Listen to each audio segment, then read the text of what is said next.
Hey all, got a great episode today with Mr Ben Phillips, Head of Business Improvement for Airbus, coming in to talk about their journey and all that's happening in defence in this regard and how to truly create great outcomes and a sustainable excellence journey to achieve more than just cost savings. It's going to be a great one. We talk a lot about leadership and leadership behaviour in this episode.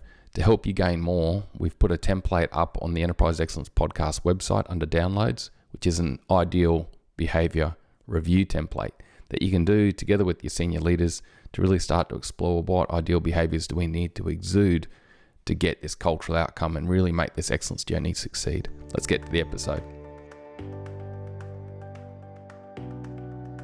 Welcome to the Enterprise Excellence Podcast, where we aim to help create a better future. Learn from our world's experts how to improve and create enduring, high-performance, low-impact enterprises. Learn how to enhance morale, customer and purpose centricity, focus, and calmness. Learn how to create and sustain a culture of excellence at all levels of your organisation. I'm your host, Brad Jevons, coming to you from Brisbane, Australia. Welcome to episode 158 of the Enterprise Excellence Podcast. It is such a pleasure to have Mr. Ben Phillips on the show with us today. Ben is a transformation and business improvement specialist currently working at Airbus. Ben has extensive experience in healthcare through organisations such as Symbion and General Electric, GE. Ben is passionate about transforming cultures to enhance continuous improvement and operational efficiency. Let's get into the episode. Ben, thanks so much for joining us today. Morning, Brad. Yeah, appreciate your time, mate. Ben, what's your backstory, mate? Like, what got you into the fields of operational excellence and inspired you down this path to really start focusing on how do we make this stuff stick and truly sustain long term? My journey started in 2007, and I was a business manager up in North Queensland and was given an opportunity to learn more about lean in its early days with Cedar Logistics. And that gave me the opportunity to understand what lean is about and how it can transform organisations. And Cedar was on its lean journey within Australia in 2007, and I was given the opportunity to transition out of a business manager role into a lean manager role in 2008 and relocated down to Brisbane and was able to support the sites in Australia in a basic lean wave. And that wave was a 2-week program that really focused on some of the core fundamentals. So being able to define the processes, to measure the processes, to look at performance management, to implement a monitoring tool, but then also to help develop a lean mindset within the management team. And I did that for 12 months. And then in 2009, I was given an opportunity to go overseas with SEBA. And I went overseas for 9 months and travelled to a number of countries such as Germany and Poland and the Netherlands and Singapore, Malaysia, etc., and was able to really focus on kaikaku, so the radical improvements. And these were typically an 8 to 9 week wave exercise. And we would go into sites and we would do a full diagnostics of the financials. We would identify the processes from end to end. We would measure the processes. We would design the transformation activities. And then we would actually implement some of the major transformation activities and then be able to quantify the benefit that provided. We'd be able to develop a 12-month improvement plan, and we would allow the site the opportunity to continue improving their operations as well as reporting through on a monitoring tool so that we could track their progress. Returned back to Australia and then really led the Kaizen implementation program and was able to really get on board with Kaizen. And Kaizen was a fantastic opportunity for me to really understand the power of teams and how empowering teams at the shop floor level can really drive improvements and create that sense of ownership and really focus on being able to sustain the improvements through the involvement of the team members that actually do the work every day, as well as spending the time in the Gemba and being able to allow those teams the opportunity to be able to showcase the improvements and feel a sense of pride from it. And then my career has transitioned into pharmaceuticals and doing various roles within manufacturing, supply chain. And recently I've been given an opportunity to join the aviation sector and have been with Airbus now for close to 12 months. And I'm really enjoying working within defence and working within aviation overall. Yeah, that's awesome. So you've had this big background from, major projects and real rapid implementations over time to getting continuous improvement and Kaizen happening bottom up through to pharmaceutical and now defence. I'm really keen to explore at the moment, Ben, there's that lot happening in defence and keen to understand, what is the focus for operational excellence within the defence industry currently in Airbus? Yeah, it's really about how we can support defence to be able to become more efficient. And defence is really expecting a lot more from companies such as Airbus to really demonstrate value to the different parts of defence, be it Air Force, Army and Navy, and being able to partner with them on some of those significant improvements that can really allow cost reduction, better service performance, reduce quality impacts and alike, and also being able to leverage the skills and the knowledge. So I think for defence, being able to tap into what Airbus has as its knowledge base and being able to look at the whole ecosystem and be able to identify where those opportunities lie to be able to really drive that overall cost reduction. That's good. I guess it's in a strong position where I guess in Australia, the Australian Defence is looking to partner a lot and create that collaborative approach, which is extremely powerful to be able to get movement forward. What do you see as the way that organisations can best then go about this journey? Take that position of partnership that in Australia anyway, the military is looking to take and really use it to create and amplify that culture of continuous improvement and innovation. Yeah, I think the key thing here is really about making sure that from a senior management point of view, that the senior management is really committed to being able to support the broader objectives.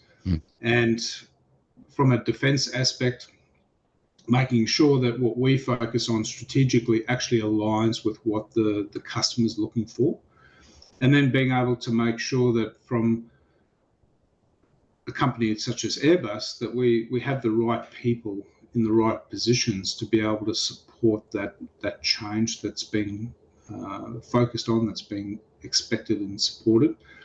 And then being able to make sure as well that from an employee point of view, that the employees understand their role within the transformation effort, and being able to allow all of the team the opportunity to contribute towards that improvement is really important. And the work that I've been doing with a number of sites of late is really about how do we create some of those smaller activities, whether they're a PDCA, a JDI, or maybe just a really small improvement as part of what we refer to as an impact initiative, to be able to really drive that mindset of I come to work every day and I look for where those areas of opportunity are. What's something that I can do today that can help improve my team, my sites, the broader company performance that actually aligns directly to the customer expectations as well. And then being able to sell that. And that's one area of opportunity within Airbus at the moment, is to really demonstrate to the customer all the good work that's been done and how it actually aligns with their strategic direction. Yeah, that's awesome. So then I can really see that, you got this piece of customer engagement and understanding going on with the, Australian Defence, but then it's about leadership engagement, getting that strategic alignment with customers and with strategy throughout the business, getting people capability and the right people in the right seats to be able to really enable them and then engage them in improvement and engage them. But I love these first few steps you've got here too. Ben, what advice would you give to someone about how to go about getting greater leadership engagement and inspiring leaders to be more involved and leading out the journey rather than it just being pushed to a CI manager or business improvement manager? Yeah, I think one of the key things is for the leadership to really understand what lean or what continuous improvement actually provides that aligns strategically with the organization's direction. And I think that connection to the strategic direction, the strategy is so critical, because once you create that alignment, it actually gives you the opportunity to be able to ensure that the senior managers and even the middle managers are on board, because the work that will be done would actually support the broader objectives. And sometimes there's incentives that are aligned to those outcomes. So from a senior management point of view, if they get behind it, they might actually get a higher bonus at the end of the year. But also, I think it's really about making sure that there's that commitment, and the alignment strategically can provide that commitment to the program, and that's critical for the sustainability. So it's not just something we're doing for the next 6 months or the next 12 months, but this is actually part of the journey, and we're going to stay on this path for years to come, because it's actually going to add value and it's going to drive results. But then it's also about making sure that the organisation has a willingness to change. And once the organisation determines that, yes, this is something that we want to pursue, that willingness can really drive some fantastic outcomes. And then I think it's fundamentally about making sure you have the right people in the right positions. And this is where, from an executive level, those decisions need to be made. That, do we have the right leaders in those right roles to be able to support the change that's been identified, that's really going to be able to drive outcomes for us? Yeah, it's great. I love that piece you said there around just understand senior leaders' goals and aspirations. And I guess if those goals and aspirations are customer aligned, and there's a customer alignment piece in there too, it makes it really powerful. And then connect the whole excellence journey on how you can help them achieve that through the continuous improvement, innovation culture. It's really cool. And then I guess it's looking at people capability and how to build that people capability, particularly in leadership, to lead it through that leadership shadow, I guess, from the senior leadership through. Ben, the thing I'm keen to ask on is, with strategic alignment, what techniques and approaches are you using at Airbus to try get, or to work to get strategic alignment where the businesses, everyone's aligned with their goals and their vision and path forward that links up to the top line, but also customers? The way that we approach it within Airbus is we look at what is the strategic objectives of the region, and how does that roll up broader into the global strategy expectations of the organisation, and then being able to consider what are the top company objectives, and being able to break those top company objectives into various categories. So we use SQCDP, so the safety, the quality, the cost, the delivery, and then the people. And being able to think about what are those key metrics, those key initiatives and targets that we actually want to be able to set, that allows that common language, that common alignment towards the achievement of the broader strategic outcomes.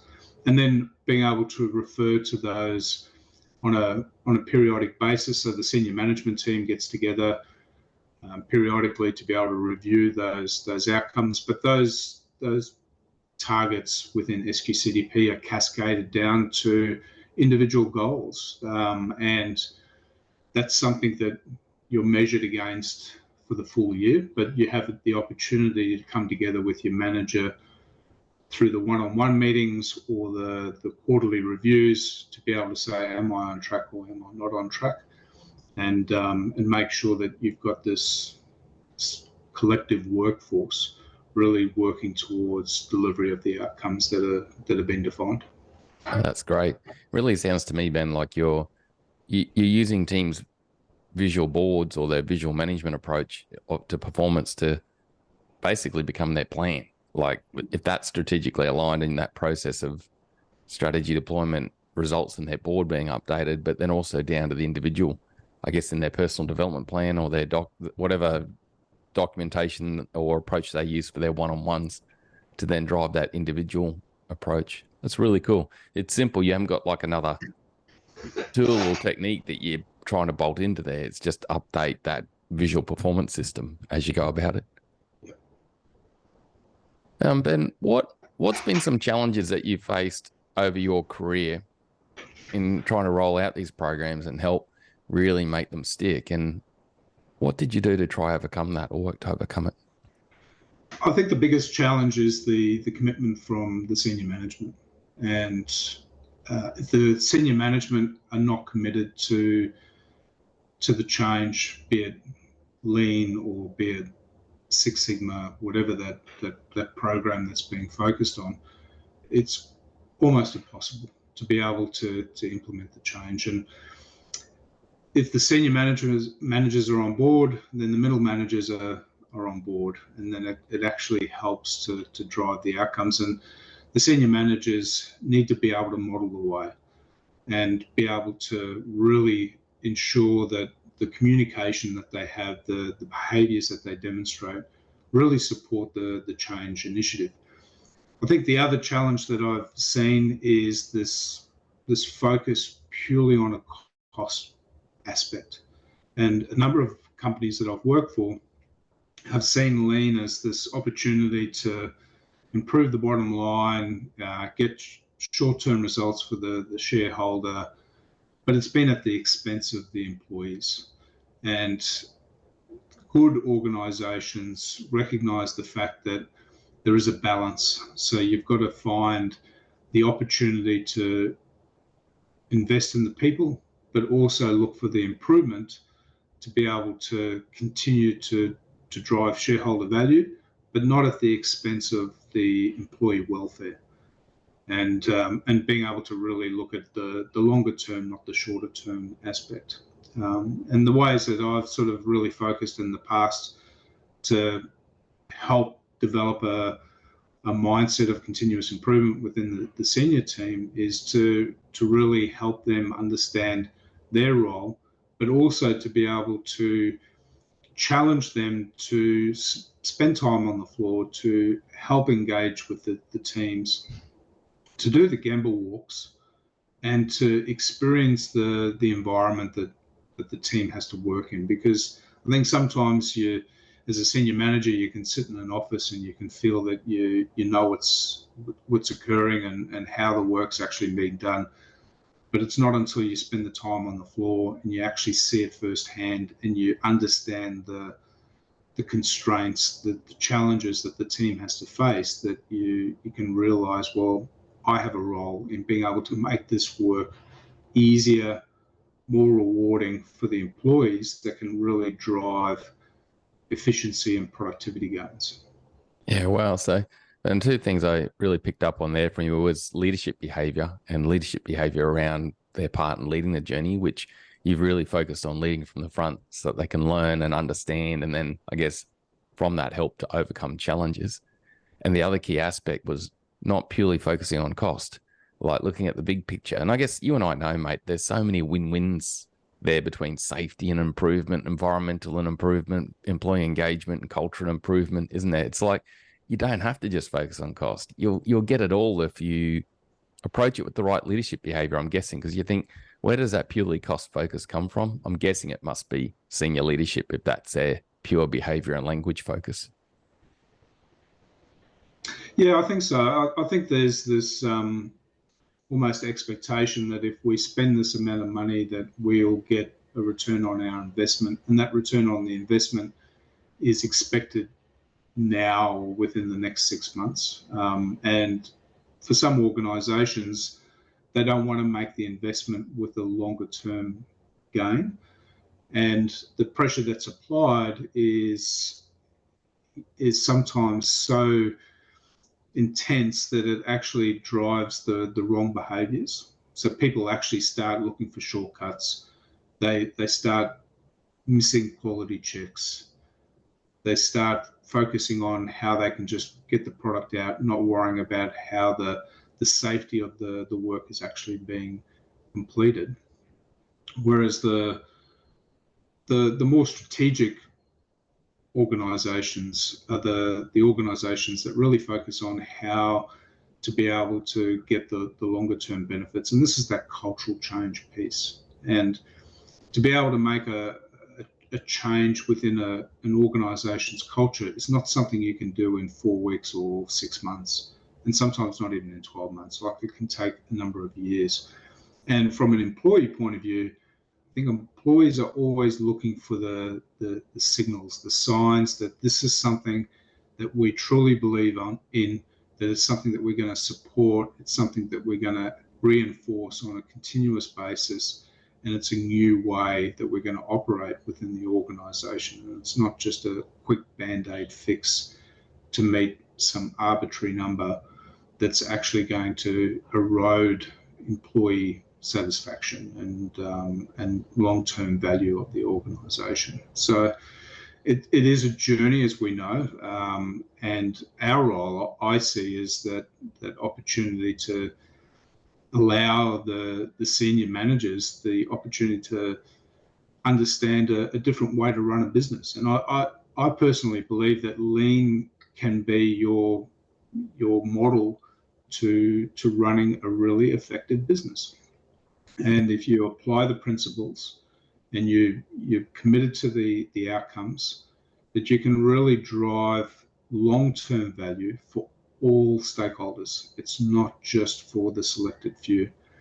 And having that power of people coming to work every day, engaged, committed to continuous improvement, and driving those small improvements that add up to a large change overall is so powerful. It really is. And that is true transformation. It sounds awesome. And then I think too, the thing I'm really picking up on is that piece of, as a business improvement manager, it's like we're coaching the senior leaders to help cast that shadow, and we're also engaging the rest of the business to really help them move forward, isn't it? Like, it's a dual side, because without both, I'm guessing it's like you're saying, you're not going to get the gains, but the gains can be so amazing. Ben, what would be your enterprise excellence 2-minute tip that you'd give to a business improvement leader or senior leader in an organization looking to roll out or improve their excellence journey? My tip would be to analyze your business, your operations strategy, and understand what it is that the organization's moving towards, and then being able to determine what leadership commitment there is to be able to make the change that's necessary. And if you don't have the leadership commitment to implement a program such as lean, don't do it. Just don't go down that road. And if you do have that commitment, then think about the company's willingness to change its corporate culture. And that's a long-term endeavor. You're going to have to engage a number of different departments to be able to support you in on that journey. And you're going to have to make investments in people's development to be able to really drive the understanding and the behaviours and the outcomes that are necessary. And the final tip would be just do a review of the current structure to make sure that you've got the right people in the right positions. Because if you've got the wrong person in a very important position, that person can be a roadblock, and that can bring down the entire objective that you're trying to work towards. So you've really got to make sure that the people that you have are there to be able to support the change and be able to model that improvement that's necessary, so that all of the employees can get behind it and really drive some positive outcomes. Yeah, that's really cool. And I can picture, and as you discuss that, you can picture that leadership shadow, and where you get a break in that shadow, it can cast it can destroy the whole path down, can't it? So it's a really cool insight. Hey, Ben, I really appreciate the time, really appreciate the knowledge, mate, and what you have done and continue to do to create a better future, mate. How can people reach out to you if they want to engage and learn more and discuss more? I think the best is LinkedIn. Please send me through an invitation. Happy to accept all of them, and look forward to connecting with all of the Enterprise Excellence community. Well, Ben, thanks again, mate. It's been such a great conversation. I gained a lot of value from it, and I know others will also. Thanks, mate. Thanks, Brad. Cheers, Ben. Bye for now. What a great episode. Remember, you can go to the Enterprise Excellence Podcast website under downloads to get hold of the ideal behaviour review template that you can use with your senior leadership team and others to really look at those ideal behaviours to help truly make the journey sustain and achieve great outcomes for the bigger reasons, cost, people, safety, productivity, environmental, the whole thing. There were two key takeaways for me from this episode. Firstly, leadership engagement and the shadow that they cast all the way down to the front line. This is a really cool discussion about the importance of leadership engagement to make a journey actually achieve results and sustain, but also the importance to look at that shadow of leadership behaviour from the very top right the way down to the front line. Because if that shadow gets broken with some not ideal behaviours, you won't get the outcomes at the front line. You won't truly shift to that bottom-up based improvement, which really counts on these journeys. The second key takeaway links to that. Getting that alignment and engagement right the way down to the front line, and how Ben did that, just basically using Teams performance boards and doing strategy deployment and just updating those in a way that makes them aligned. Because the front line, ultimately, they know the problems. They know where we need to focus to get the gains because they're in it every day creating value. This system creates bottom up if we've got the ideal leadership behaviours going with it. You get a psychologically safe workforce at the front line. You've got the system in place of connected meetings that are focused to overcome impediments and challenges, and you get great outcomes, of course, coupled with the ideal leadership behaviours. Thanks again for your time and knowledge, Ben. Thanks for helping us create a better future. Bye for now.